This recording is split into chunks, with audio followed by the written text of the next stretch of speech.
Assalamualaikum warahmatullahi wabarakatuh. Hai, hari ini kita akan belajar tentang mengidentifikasi komponen listrik dan fungsinya, serta menjelaskan cara menghasilkan, menyalurkan, dan menghemat energi listrik. Tapi sebelumnya, kita berdoa terlebih dahulu yuk dengan membaca basmalah bersama-sama. Bismillahirrahmanirrahim. Semoga Allah Subhanahu wa Ta'ala memberikan kemudahan, kelancaran, serta pemahaman yang baik untuk kita semua. Amin ya Allah ya Robbal Alamin. Oke, siap-siap ya Kak? Oke, kita akan belajar tentang komponen listrik, rangkaian listrik. Pertama, apa itu energi listrik? Energi listrik merupakan energi yang berasal dari muatan listrik yang menyebabkan medan listrik statis atau gerakan elektron dalam konduktor.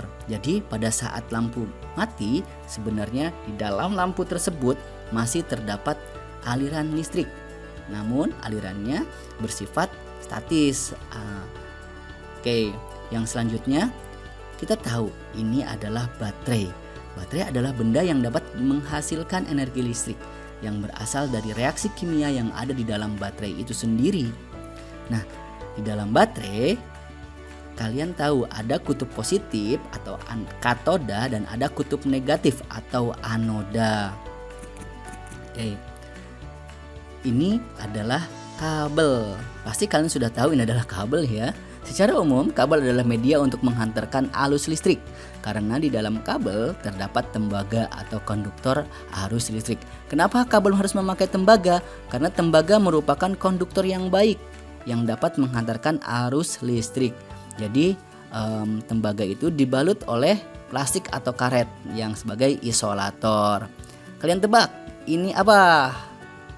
Yaps, ini adalah saklar. Apa gunanya saklar? Gunanya saklar adalah perangkat yang digunakan untuk memutuskan jaringan listrik atau untuk menghubungkannya ya, memutuskan jaringan listrik atau menghubungkannya.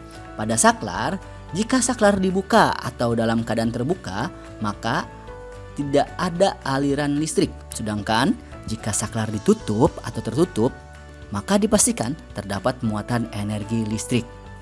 Ya, ini terbalik ya. Perhatikan gambarnya. Saklarnya itu ya, itu dalam keadaan terbuka, maka dipastikan tidak ada aliran arus listriknya. Selanjutnya, arus listrik itu perpindahan atau aliran partikel bermuatan listrik, biasanya diukur dalam satuan ampere. Tegangan listrik adalah perbedaan potensial energi listrik antara dua titik dalam rangkaian listrik dan dinyatakan dalam satuan volt. Hambatan listrik adalah perbandingan antara tegangan listrik dari suatu komponen elektronik dengan arus listrik yang melewatinya. Hambatan listrik satuannya adalah ohm ya, ohm, ohm.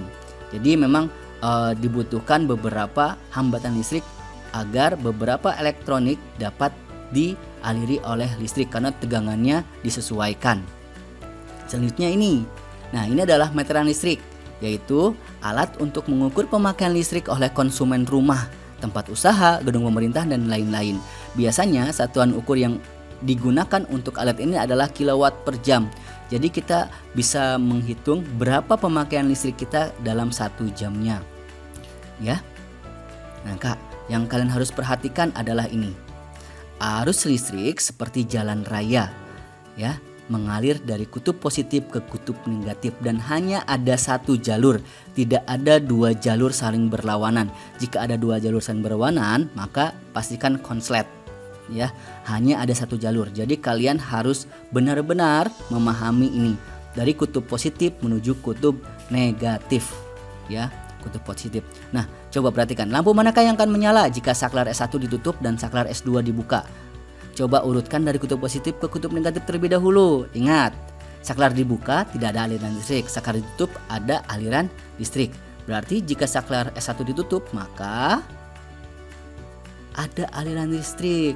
1, 2, dan 3 pasti menyala ya. 1, 2, dan 3 pasti menyala. 6 pasti ya, yang 6 pasti mati. 4 dan 5 itu tidak ada masalah. Nah, selanjutnya kita akan melihat apa rangkaian seri dan rangkaian paralel. Oke, rangkaian seri dan rangkaian paralel. Penjelasannya seperti apa? Mari kita simak penjelasannya. Rangkaian seri yang sering kita lihat itu pasti dia hanya mempunyai satu jalur, sedangkan rangkaian paralel biasanya mempunyai banyak jalur. Rangkaian seri yang sederhana karena komponen-komponennya dirangkai secara lurus dan dalam satu jalur yang berurutan seperti kata Pak Adi tadi ya, sehingga tidak ada cabang sama sekali pada jalur tersebut. Perhatikan, jadi rangkaian seri itu hanya memutar, ada baterai, saklar, lampu-lampu, baterai, saklar, lampu-lampu. Nah, ini urutan rangkaian seri. Perhatikan, jika dalam keadaan on dia menyala, perhatikan tanda panahnya. Jadi rangkaiannya pasti dari kutub positif menuju kutub negatif. Rangkaian paralel merupakan rangkaian listrik yang komponen-komponennya disusun secara sejajar, di mana terdapat lebih dari satu atau dua rangkaian. Nah, ini rangkaiannya. Biasanya terdapat rangkaian seperti ini pada rangkaian paralel. Oke, pada rangkaian paralel biasanya sering digunakan pada rangkaian rumah karena rangkaian paralel tersebut dengan beberapa pertimbangan walaupun rumit ya, rangkaian paralel sering digunakan untuk instalasi listrik di rumah karena biasanya ketika kita menghidupkan lampu di ruang tamu, maka lampu kamar kita pasti tidak ikut menyala. Nah, itu sebabnya jika di rumah rangkaian seri yang satu menyala, kemudian semua rangkaian listriknya menyala.